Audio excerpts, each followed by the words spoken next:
السلام عليكم ورحمة الله. ازيكم يا حلوين؟ عاملين ايه؟ يا رب تكونوا بخير. جايلكم فيديو جديد، بس قبل ما نبدأ الفيديو اللهم صل وسلم وبارك على سيدنا محمد عليه افضل الصلاة والسلام. بصي بقى، لو انت لسه مشتركتيش في القناة اشتركي في القناة وفعلي الجرس عشان يوصلك مني كل جديد، وما تنسينيش باللايك الجميل بتاعك. ويلا بينا نبدأ الفيديو ونشوف فيديو النهاردة هيتكلم على ايه ولا هنعمل ايه. اول حاجة يا جماعة، ان الفيديو ده كان متصور يوم اجازة، يعني كان اليوم اجازة، اللي هو عارفين الاجازة الطويلة اللي جت دي. كان اجازتي واجازة كريم كمان، يعني كنا احنا الاتنين واخدين اجازة مع بعض. عارفين انتوا بقى اللي هو ايه، لا يعني ما ينفعش كده اليوم يعدي كده من غير فطار. اي يعني ما ينفعش فطار يبقى اي كلام، لازم فطار يبقى كده تمام التمام، يعني فاهميني. يعني عارفين انتوا لما انا ببقى قاعدة لوحدي انا وكندا، لا ما بعملش فطار مثلا. يعني قليل قوي لما اعمل فطار بقى وجبة فطار كاملة يعني. لكن ممكن نعمل مثلا بيض، نعمل فول، يعني حاجة بسيطة كده ناكلها على طول سريع انا وهي. وممكن انا اصلا يعني اصحى قبلها بدري، فافطر اللي هو سندوتش جبنة، شاي، اي حاجة من الحاجات دي يعني. ولكن بقى افطار بقى اللي هو اقطع فيه بقى بطاطس وشاي بلبن بقى وحركات والكلام ده كله، لا لا لا. ده لازم يحصل يوم اجازة كريم، ولو يحصل لما يحصلش على حسب طبعا. لو انا قاعدة يعني مش شغل تمام، يعني بقوم ان انا اعمل يعني. فالمهم قطعت كده بقى البطاطس، وكمان كنت مولعة بقى كده الزيت وكده زي ما انتوا شفتوني غسلتها كويس. وهنا بقى حماتي كانت مطلعة بقى كيس لبن، فبرضو هغلي اللبن هقطعه كده برضو واغليه. بصوا يا جماعة، هنا البطاطس كده قطعتها طرنشات، احنا بنحب كده البطاطس تبقى مقرمشة قوي يعني. فبحاول ان انا اقطعها رفيعة علشان تقرمش معايا. وخليت بقى الزيت كمان يغلي كده يعني، يسخن كويس على النار، عشان البطاطس بتحب ان هي تنزل على زيت سخن كويس يعني. حطيت كده البطاطس معاكم، وكنت بقى بجيب بقى حلة علشان خاطر بقى ايه احط فيها اللبن واخليه كمان يغلي. يعني يغلي عقبال ما انا اقف برضو على الاكل، يعني اقف اعمل الاكل واشوف هعمل ايه يعني. عارفين اللي هو احنا كستات المفروض ان احنا ايه اللي هو نشغل ايدينا، يعني اكيد كلنا بنعمل كده. انا عندي لما بقف في المطبخ لازم اشغل الاربع عيون، ما ينفعش اشغل عين واحده، استحاله. عين واحده ازاي؟ احنا جايين نهزر، احنا عايزين ننجز وقتنا. المهم كده لقيت عندي كده خيار وقوطه وفلفل. رحت قلت بقى كده ايه، اقطع كده طبق برضو علشان خاطر يعني يبقى في كده تنسيق كده في الاكل. لحد ما انا وقتنا هذا ما كنتش عارفه هعمل ايه جنب البطاطس، وهعمل إيه يعني، هعمل اكل ايه ولا كده، ما كنتش عارفه. بس رحت ايه قطعت طبق القوطه وطبق الجزر دوت. نضفتهم كده وسبتهم على جنب. ولقيت كمان انساه، قلت برضو لما اقطعها بالمره، والله يا جماعه كان طعمها حلو قوي. قطعتها كده، جيت دقتها قلت احط فيها سكر ولا لا، لقيتها مش محتاجه سكر اصلا يعني. هي اصلا كانت مسكره جدا. زي ما انتم شايفين بقى قطعتها كده، وهبتدي ان انا اقطعها مكعبات صغيره. ساعات بقطعها اللي هي ترانشات، بس أنا المره دي هقطعها مكعبات صغيره علشان لما احط الشوكه. او المره دي لا، المره دي مش، والله ما فاكره انا قطعتها ايه. هنشوف مع بعض انا قطعتها ايه. اهم حاجه بقى طلعت البذر ده منها آه، ش- يعني دي ما شطفتهاش. بصوا، ما قطعتهاش مكعبات، لا قطعتها ترانشات كده على طول. اصل في مره يعني بعدها رحت قطعتها مكعبات انا وكندا، ورحنا كلناها بالشوكه كده واحنا قاعدين يعني. بس حطينا فيها سكر يعني، لكن دي لا، ما حطيتش فيها سكر، دي كانت مسكره. بصوا بقى، انا بحط هنا كده صينيه زي ما انتم شايفين علشان خاطر اي حاجه بقطعها تتحط كده في الصينيه، يعني تبقى قدامي، ما بهدرش يعني ايه الرخام. وبعد ما بخلص خالص بحطها في كيس يعني وارميها يعني. هنا بقى كنت كمان جايبين جرجير كده، ابتديت برضو ان انا انضفه واطلع كده برضو ايه طبق علشان خاطر ايه انضفه كده كويس واغسله. ورحت كده بالسكينه رحت قطعته، ورحت رجعت بقى غسلته تاني، وهحط برضو ايه في الطبق. يا جماعه الجرجير مفيد جدا، وبالذات بقى لو انت عندك طفله. والله بقيت اقول لي كنده يا كنده كلي الجرجير عشان خاطر هو مفيد لشعرك. تقولي بجد مفيد لشعري؟ طب انا هاكله. وبقيت اشجعها، عارفين انتوا بقى تشجعوها فايه بتاكلوا. هنا بقى بجيب الفول وهحطه. المهم يا جماعه، كان هما بقى مستعجليني، فبوريكم بقى ايه، قلت اوريكم الفطار في الاخر خالص كان ايه عباره عن ايه. هنا فول يا جماعه، بس انا ما عملتوش بالزيت، انا الفول ده كان معمول بالسمنه البلدي. وده الجرجير زي ما انتم شايفين، والجزر. وهنا الاناناس والبطاطس كانت طلعت. ورحت بقى كمان سلقت كمان جنب الفطار بيض، وده كان فطار يوم اجازتنا. عارفين اللي هو فطار سريع وخفيف كده على القلب. وكنت كمان بسخن كده العيش زي ما انتم شايفين. هنا البيض كمان كان بيغلي بوريهولكم، وهنا كان اللبن. هدخل الاكل عقبال ما البيض يخلص غليان وادخله معانا. وبس يا جماعة خلصنا الفطار. وبعد ما خلصنا الفطار كريم وكندا نزلوا مع بعض راحوا يشتروا طلبات البيت، وكان البيت كله نضيف مفيهوش اي حاجة. ما كانش فيه عندي غير بس هو اوضه الاوضه اللي احنا بنقعد فيها. قلت بقى ادخل عليها كده اديها كده تنظيفه سريعه عقبال ما هم يخلصوا الحاجه اللي يعني بيجيبوها وييجوا. فقلت اخلصها كده بس بسرعه عشان خاطر نبقى قاعدين في مكان نضيف كده ولذيذ على السريع، يعني كل حاجه على السريع. بصوا والله يا عظيم يا ست البيت يا شاطره يا جميله يا فله يا اموره. عايزه اقولك ان الحاجه دي مش هتاخد منك وقت كتير خالص، يعني عارفه مش قادره تعملي حاجه خليها من فوق الوش، من فوق الوش كده على طول. طبعا انا ال قولوا معايا ملاية السرير نظيفه ما فيهاش اي حاجه. هبتدي بس انفضها بس كده تنفيضه سريعه، وهبتدي ان انا اشد السرير شده عاديه، يعني ما فيهاش اي حاجه، مكان بس ما نمنا.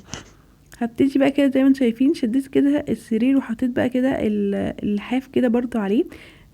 لا يا جماعه ما اسمهوش لحاف، اسمه كوفرته.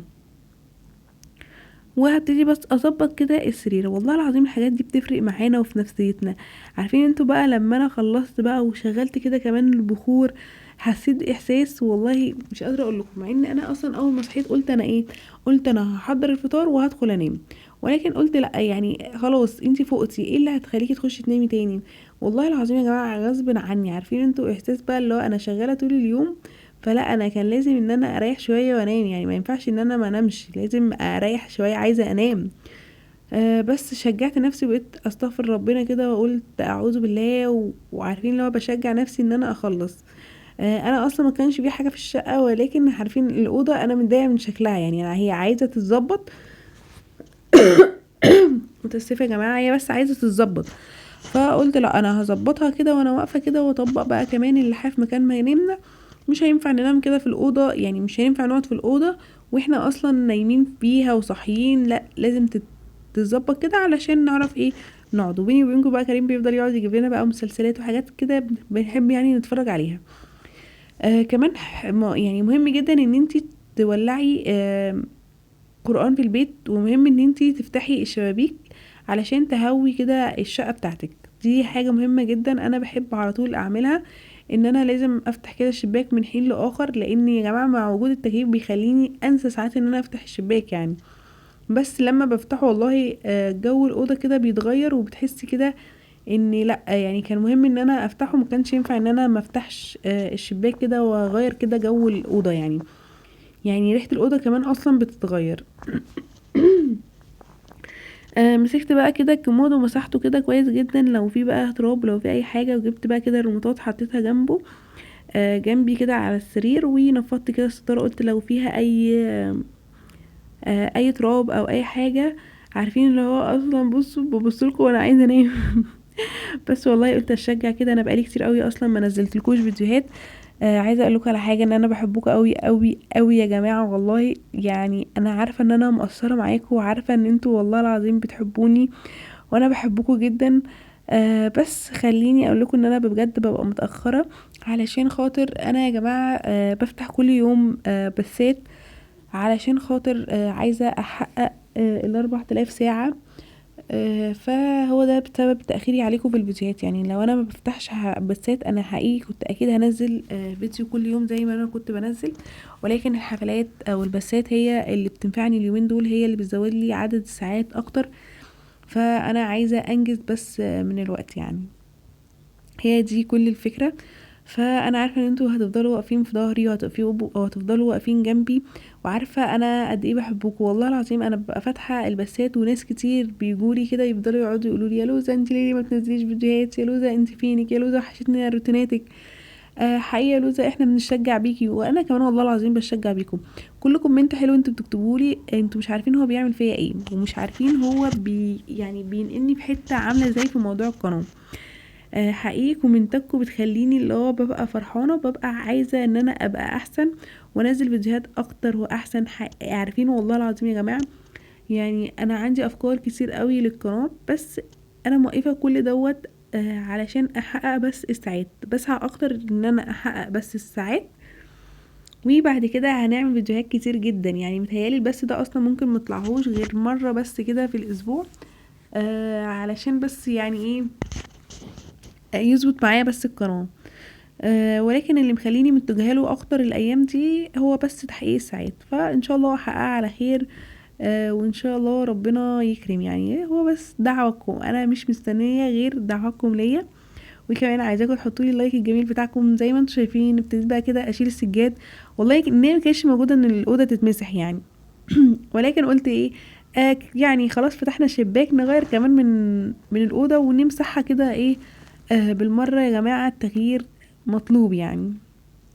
وبحس ان لما بمسح الاوضه كده اللي هو بتبقى كده يعني، لا انا كده نورتها. جبت كده بقى المقشه كده سريعا سريعا، ورحت ابتديت ان انا اكنسها علشان لو في اي حاجه مكان ما نفضت كده السجاده. والله يا جماعه السجاد بتاعي زي ما انتم شايفينه كان نضيف، فله شمعة منورة، يعني هو منور اصلا. والله مش عارفة في العيد الكبير هعمل ايه، بس يعني مش هغسله والله، هو نضيف. هو دايما اللي بيتغسل معايا سجاد اوضة النوم يعني. وفي الصالة كيكة اصلا هطلع الطقم التاني يعني. وهنا ابتديت اجيب بقى ايه، اجيب كده الشرشوبة بتاعتي الجميلة اللذيذة اللي انا بحبها. بحب الشرشوبة دي اكتر مش من اللي هو الطقم الجردل ده. وحطيت كمان حبة معطر، وابتديت كده امسح الاوضة كويس قوي. عدت عليها كده مرتين علشان خاطر بقى ايه السيراميك ما يبقاش مطفي كده، يبقى منور. عايزه كمان اعتذر لكم عن صوتي لو هو كان نايم شويه. انا عايزه اقول لكم ان انا بسجل لكم الفيديو هنا ده الساعه 2 بالليل. بس قلت اسجله دلوقتي علشان انا خارجه بكره والحق برضو ان انا انزله. عشان مش هيبقى يعني ولا انا فتحت بس ولا نزلت فيديو، هيبقى كده كتير على متابعيني اللي بيحبوني والله. يعني عايزه اقول لكم ان انا بحبكم قوي قوي قوي قوي قوي فوق ما انتوا تتخيلوا. جبت بقى كده السجاد وهبتدي ان انا افرشه. زي ما انتم شايفين. هنا بقى رحت اجيب بقى كده السجاد وهبتدي بقى ايه ان انا افرشه. بصوا السجاد يا جماعه منور ازاي. هو ده بسبب ان انا الحافظات على طول حطاها فيه، مش بشيلها خالص. فدايما على طول لو انت عندك حافظات حطيها. ما تبهدليش يعني السجاد بالذات، بسبب يعني بالذات لو في وجود اطفال، يعني لو في اطفال الموضوع هيبقى صعب قوي. زي ما انتم شايفين اهو، قلت لكم ان انا فرشت بقى كده الحفاظات، وهنا فرشت الحته مكان الترابيزه، مكان ما كندا ممكن تاكل. دي بشيلها على طول اغسلها كده يعني. وهنا بوريكم كمان ان انا حطيت كده برضو المعطر كده، رشيت المعطر دوت. بس مش عارفه هو الاول كان حلو، بعد كده مع القعده بقيت احس ان هو بيكمكم كده شويه، مش عارفه ليه. وهنا بقى كده كانت الأوضة خلصت وبقت فلة شمعة منورة. هنقفل النور وهنخرج. فيديو النهاردة خلص، أتمنى ان الفيديو يكون عجبكم. متنسونيش باللايك، ما تنسونيش بالاشتراك في القناة. أسيبكم في رعاية الله وحفظه، مع السلامة، هتوحشيني قوي.